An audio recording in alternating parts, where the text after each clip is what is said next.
50 Cent has ignited one of the most explosive moments in hip-hop history as Sean Diddy Combs' trial unfolds in real time. He's publicly suggested that the truth behind Tupac Shakur's murder may have been hidden in plain sight all along, hinting that Diddy played a direct role. For decades, Diddy denied any involvement, despite well-documented animosity toward Tupac. Now, with these claims resurfacing at the center of a federal case, the mystery many thought would never be solved is being questioned like never before. Suge in the back of the House of Blues, Tupac was alive at the time. Tupac was in a white drop-top Rolls Royce, Suge was in a red one. We rose up to Pac, Puff tried to speak to Pac. He like, yo, what up, Pac? Pac looked at him and turned his head. Didn't say nothing to him, got right back on his phone. Riz said, yo, F him, speak to Suge, Suge is the boss. Puff said something, she said, yo, what up, Suge? He said, what's up? He said, yo, you think we got any problems out here? Suge said, I don't know no problems that y'all have.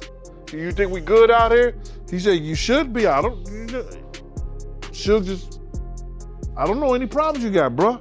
And Pac was alive then. Tupac hit us with Hit 'Em Up, and that joint was cold. I had to make the call to Biggie, and I said, we not gonna respond. Somebody's gonna get hurt. Puffy trying to see me weak, hearts I rip. Biggie Smalls and Junior Mafia, some more. New court documents show that P.D. Davis accused Sean Diddy Combs of paying $1 million for the of rap icon Tupac Shakur. R.I.P. rest in peace, Big.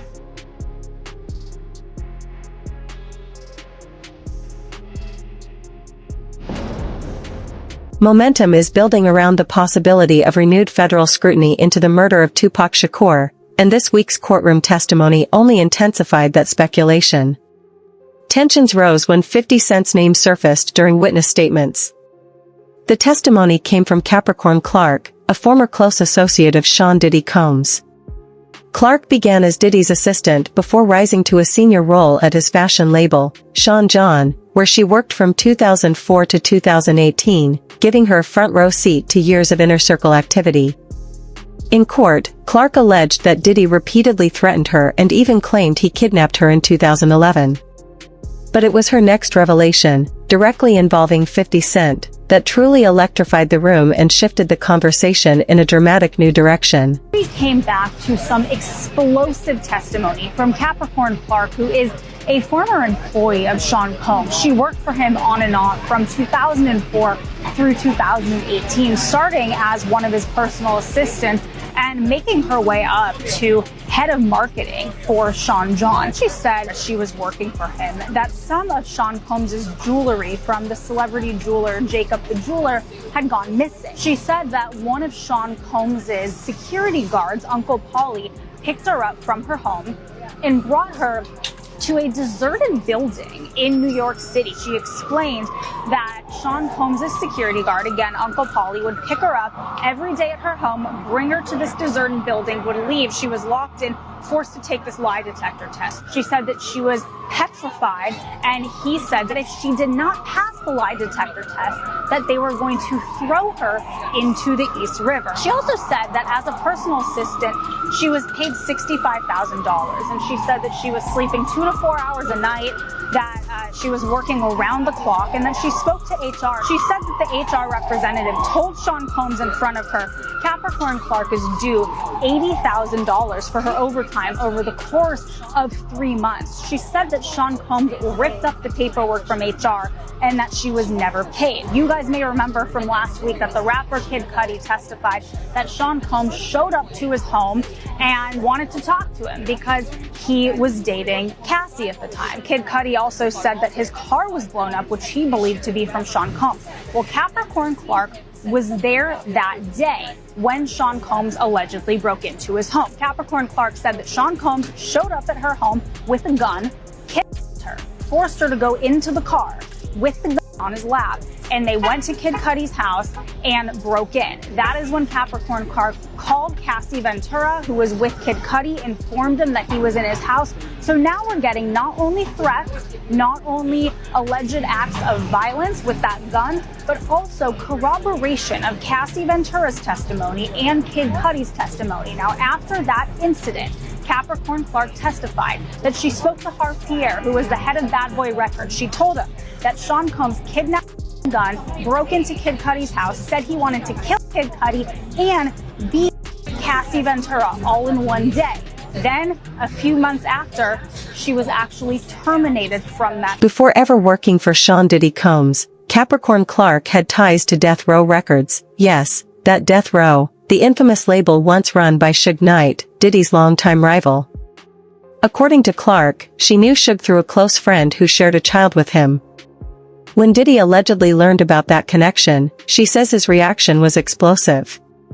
Clark testified that one night, Diddy and members of his security team took her to Central Park after dark.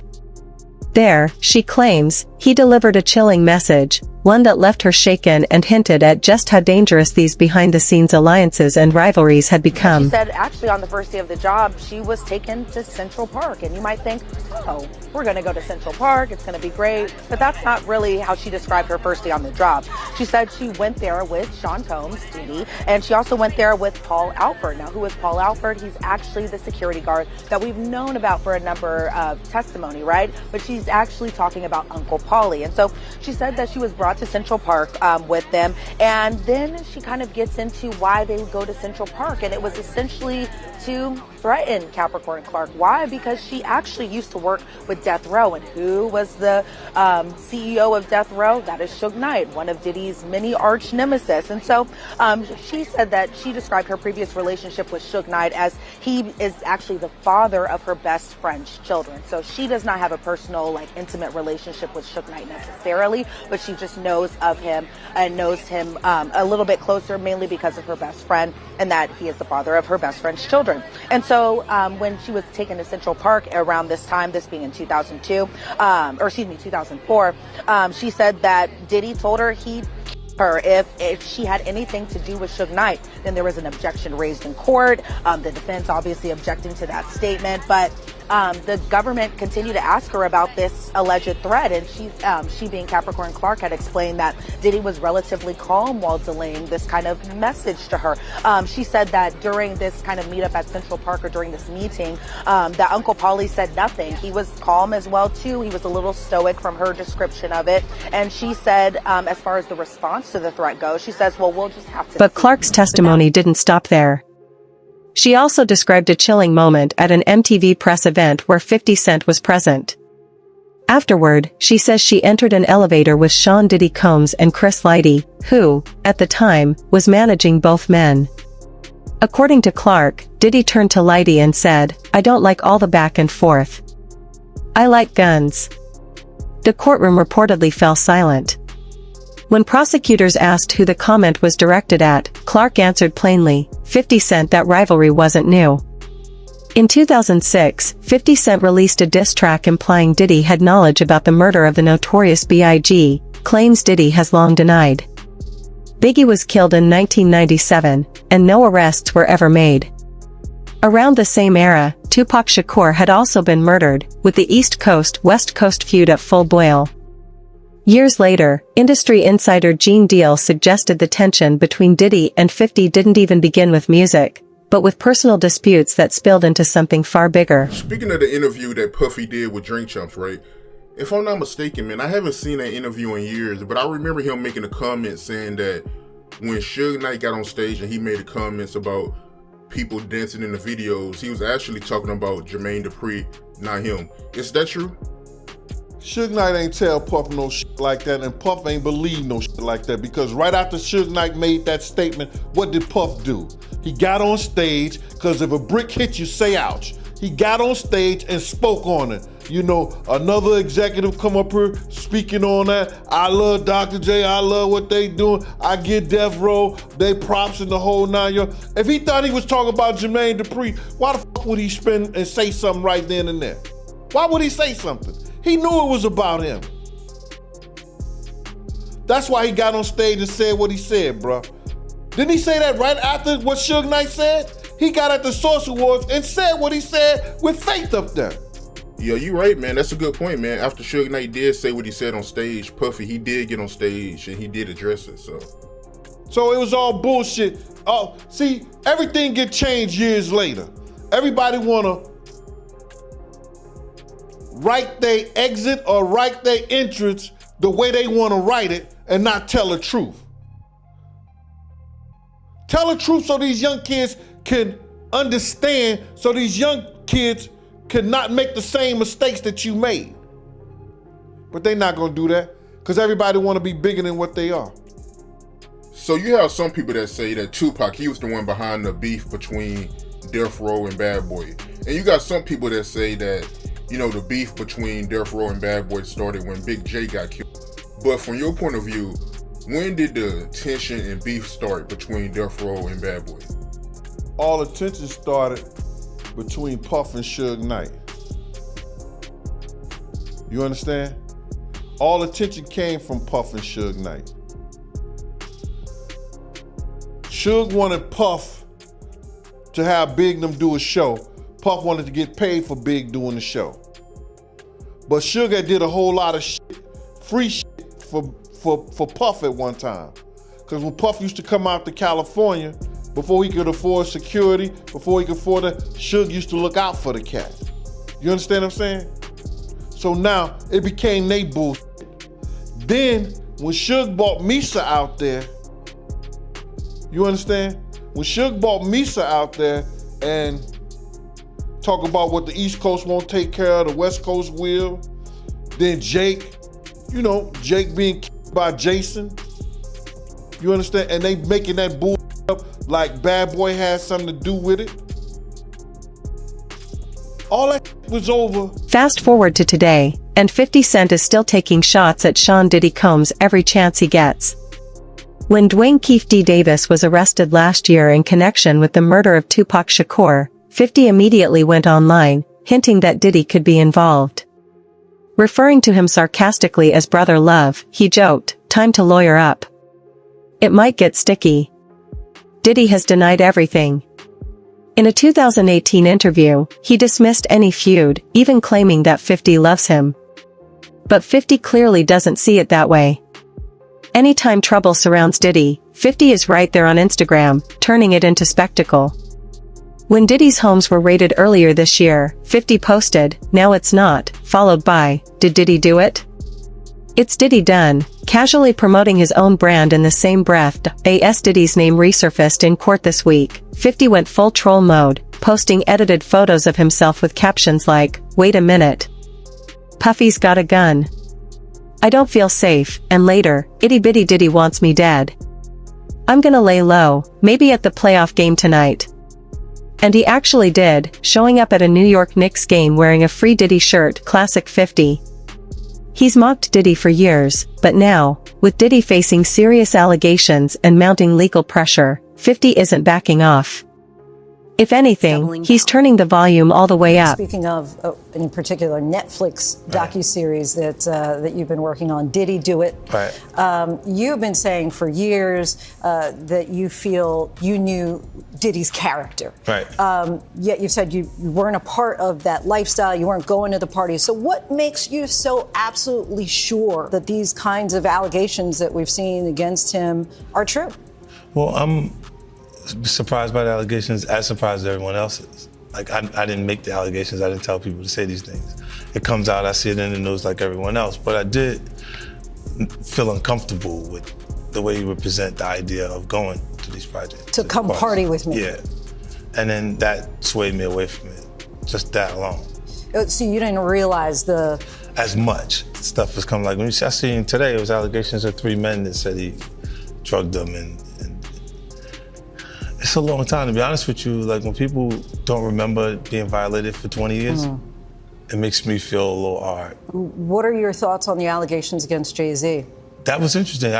When I was saying things, not knowing exactly what I was saying, but I was going, where's Jay at? He's mad quiet. Like while the Puffy thing was going on. But it's obvious now that his team was being made aware that he was in those allegations also. As for the trial, it's expected to continue for at least another month, and the latest developments suggest growing legal trouble for Sean Diddy Combs.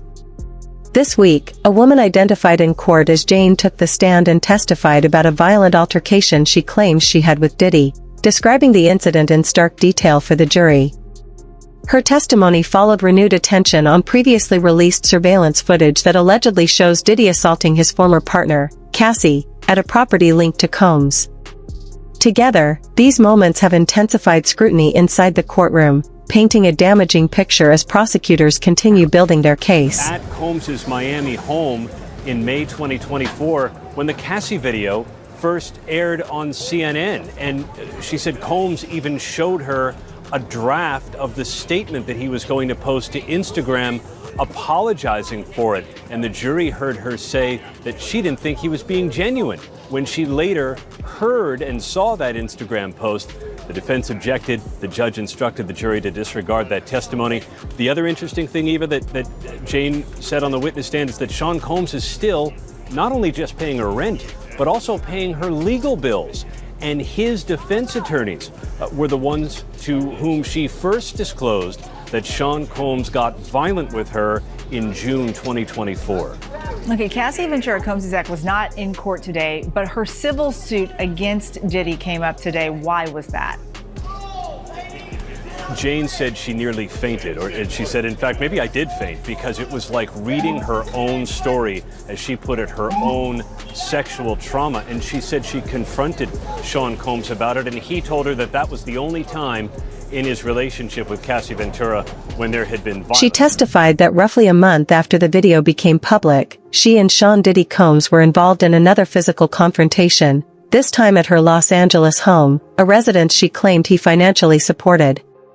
According to her account, the two had been drinking when an argument escalated after she confronted him about allegedly seeing another woman during a family trip to Utah. She told the jury that during the dispute, as Combs bent down to tie his shoe, she reacted by forcefully pushing his head into a marble countertop. Because when you combine it with that she's on the stand, and remember, I'm in a main courtroom where she's testifying, she is talking so softly, she refuses to look up even at the person that is asking her the questions, and she is crying like every 5 minutes. So when you combine him talking so aggressively to her in these voicemails, like to us it'd be like, no, you ain't talking to me like that. But to a person that the jury is seeing, it's like, oh wow.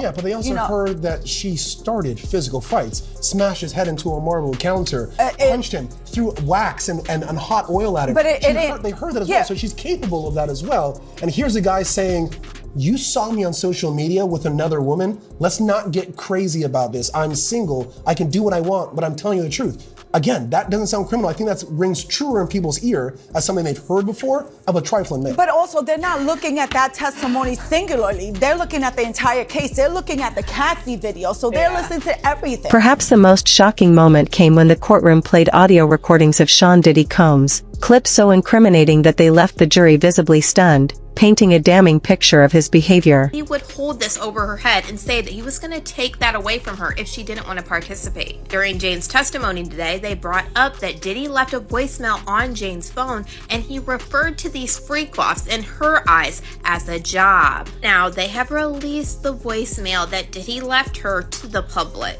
Hey, I really don't know what's going on with you, but I just want to just give you a heads up that I'm about to really disappear on you. You feel me? I'm not going to be playing these games with you at all, at all. So I don't know, you think you silent treating me, and you think I'm going to be, nah. You'll have a rude awakening. You'll just have silence. And ain't nobody threatening you, and I ain't trying to go back and forth with no woman. You know what I'm saying? I'm telling you, I ain't got no time for no games. Where my life is at right now, I don't have no time for no games, baby girl. Me and you could be mad, I could have a spat, we can have whatever. Then after that, you better get on your job. That's really, that's all it is. Cause you got me on my job. Nah, it ain't never gonna work like that over here. You know what I'm saying? I was trying not to leave this message, but you have left me no choice.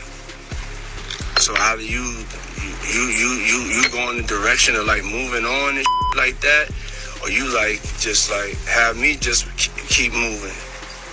Ain't no threat, I'm just being clear. I can't do this with you every. After the incident, she testified that Sean Diddy Combs took a shower, instructed her to ice her injuries, told her to put on lingerie, and allegedly called over a male escort, adding yet another disturbing layer to the case against him. Gave her a love bracelet and told her that he would send her money at the end of the trip, and not just any money, not a couple like $50 or $100, maybe even $1,000. No, it was a lot of money. It was $10,000 that he said that he was going to send her at the end of the trip just to have it, just to have $10,000, which must be pretty nice for someone to send $10,000 just because. But during the trip, Jane said that she started to use some types of drugs, including ecstasy. She said she had taken it before, but that Diddy was the one who suggested it at various points during the trip, like 10 times, as she said, and said that he had opened his hand, a pill was there, and said, take this, it'll be more fun. And then she said her body began convulsing during this trip. She fell to the sand, and that Christina Coram and the butler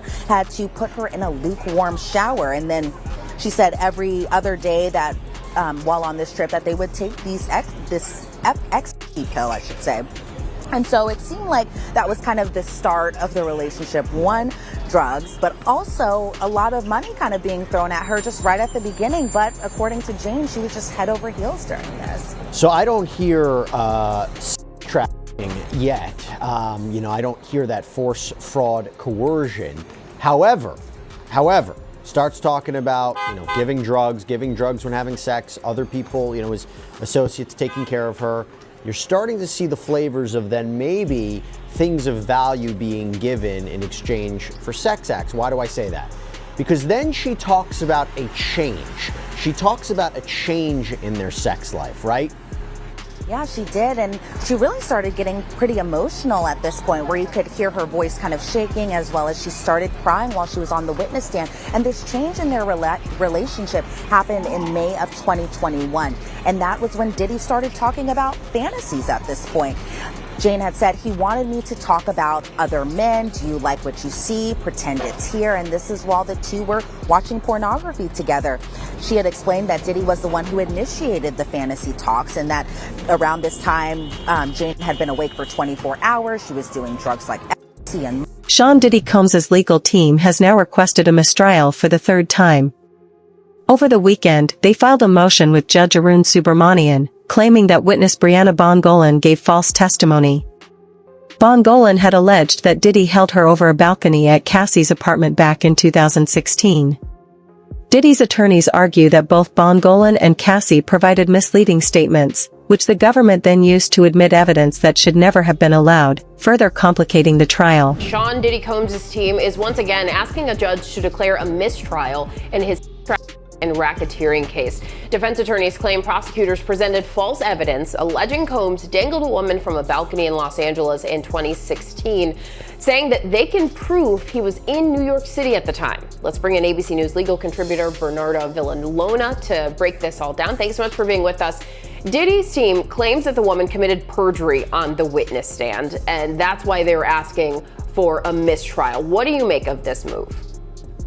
Yeah, so I was in the courtroom when this witness was testifying, and when the defense attorney, Ms. Westmoreland, confronted this witness with the travel arrangements where Sean Combs was in a different state when she alleged that she was dangled over this balcony. So in terms of what the defense is trying to do, they're trying to prevent a miscarriage of justice. They are asking the judge to step in and not to wait and see what a jury would do, because now they've shown a pattern of prosecutorial misconduct by this prosecutor. Number one, with the insinuation that Sean Combs has something to do with paying off LAPD to get rid of evidence, and now with condoning this perjured testimony. So yes, they're asking for the judge to step in now and make a decision, and not to wait to see what a jury would do. Also to remember that they're doing this now because they are doing two things. They're also trying the case in front of a jury, but if there is a conviction, they want to make sure that they have brought this issue up before this judge, so that way an appellate court can review this decision. Okay, thank you for explaining that context there. And prosecutors, they are expected to respond to the mistrial request before court resumes tomorrow. What do you anticipate will happen? So on this specific issue, I think the judge is going to deny the defense's request for a mistrial. The reason being because they're dealing with something having to deal with the credibility of a witness. The jury is the finder of fact. They are the ones that determine the credibility of witnesses. So that being the case, the judge is going to say that it's up to the jury to determine the witness's credibility, that being of Cassie Ventura, and also of this witness that supposedly gave perjured testimony. So they're going to leave it. The judge is going to let the jury to decide and going to deny the defense's request. Last month, Sean Diddy Combs' legal team requested a mistrial after learning that crucial fingerprint evidence was destroyed following a car bombing at rapper Kid Cudi's residence, but the judge denied the motion. On top of that, Diddy now faces possible expulsion from the courtroom for repeatedly attempting to influence both the jury and the presiding judge, further intensifying the stakes of this high-profile trial. Some breaking news. This is involving the Sean Combs trial. Senior national correspondent Laura Ingle is standing by with legal analyst Misty Maris. And Laura, you are learning Combs could potentially be removed from his trial and not allowed in the courtroom. What can you tell us? That's right, Nicole. This has just happened in the last few minutes, and this would be a huge development if he is removed for the rest of the trial. And what has happened here, as we are going through the cross-examination of one of Cassie Ventura's friends, who we've been telling you about, Brianna, who has been on the stand, Sean Combs has been, according to the judge, vigorously nodding during some of this cross, engaging with jurors, or at least appearing that he's trying to, looking at jurors. That is not allowed. And as you mentioned, legal analyst Misty Maris is here. I'm just going to scoot her in. This is breaking news, so we're just bringing her right in because we're here at the courthouse together. You just came over to tell me what the judge said. Explain to us what this means. Yeah, so this was huge because what the judge admonished the defense team, saying that Combs had been engaging with the jury, meaning that he's making direct eye contact with the jury and having a reaction, nodding his head. The judge said this is jury interference. It's to influence the jury, and actually referenced that the defense was warned not only today during Bongolin's testimony, but also had been warned previously during the testimony of George Kaplan. So this feeds into a federal rule which relates to disruptive conduct by the defendant in the courtroom. And the rule says that if somebody is warned by the judge, if the defendant is warned, but the conduct continues, one of the consequences could be removal from the courtroom for the remainder of the trial. And Laura, that is of huge consequence to the defense. Yeah, and all along we've been seeing Sean Combs, passing notes, and that's allowed with his defense. He's been very active. He's been paying attention, and we have heard of him nodding along during some of the testimony, but this is something different. Correct. So engagement with your attorneys, passing notes during testimony, even being a bit reactive to witness testimony, looking at the witness and perhaps having a reaction and looking engaged, all fine. It's when it comes down to engagement with jurors and something that could tend to influence them in some way. And what the court looks at is their influence or intimidation. Is that what the defendant is doing, and could it have that impact? So here the judge was taking a very strong stance.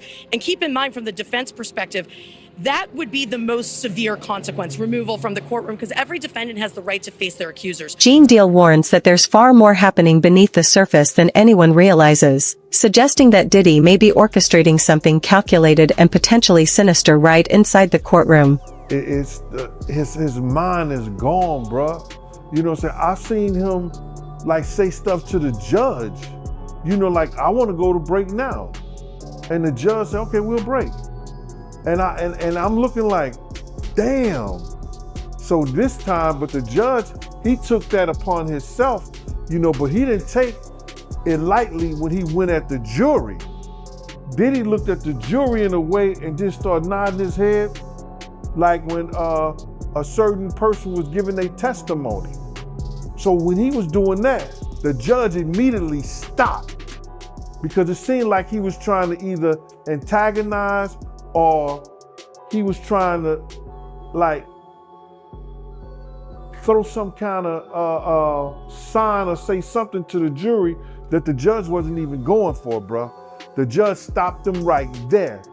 And he told he addressed to their lawyers, the next time Diddy make any kind of eye contact with the jury and does nod his head, yes, no, maybe, or anything, he'll be hearing